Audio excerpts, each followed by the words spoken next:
Bulevardi Epidam në Durrës kthehet në pedonale duke nisur nga pasditja e një korikut. Nga ora 18 deri në orën 23 në këtë aks ndalohet qarkullimi dhe parkimi i automjeteve dhe kjo masë do të vazhdojë për gjatë gjithë muajve korrik dhe gusht. Masa ka pasur për qëllim lehtësimin e lëvizjes së qytetarëve, por dhe vizitorëve në këtë zonë që është nga më të frekuentuarat në qytet. Lajmin e bëri të ditur për mediat shefi i qarkullimit rrugor në Policinë Bashkiake Erviz Çuku.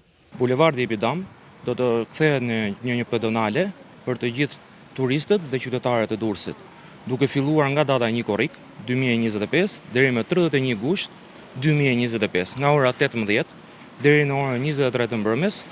Bulevardi Epidam do ndalohet qarkullimi i automjeteve dhe parkimi i tyre. Segmenti nga prefektura deri te kulla veneciane do të jetë në dispozicion të këmbësorëve, të cilët do të mund të kalojnë në këtë rrugë pedonale. Policia Bashkiake do të monitorojë gjatë muajve zbatimin e kësaj mase nga ana e drejtuesve të mjeteve, por dhe rezidentëve që ndodhen në zonë. 6 muajt e parë të vitit ka regjistruar shifra mjaft të kënaqshme për sa i përket turizmit të qytetit bregdetar dhe autoritetet vendore mësohet se po marrin të gjitha masat për mbarvajtjen e sezonit veror dhe garantimin e rendit dhe sigurisë publike në zonat urbane, por edhe gjatë gjithë vijës bregdetare.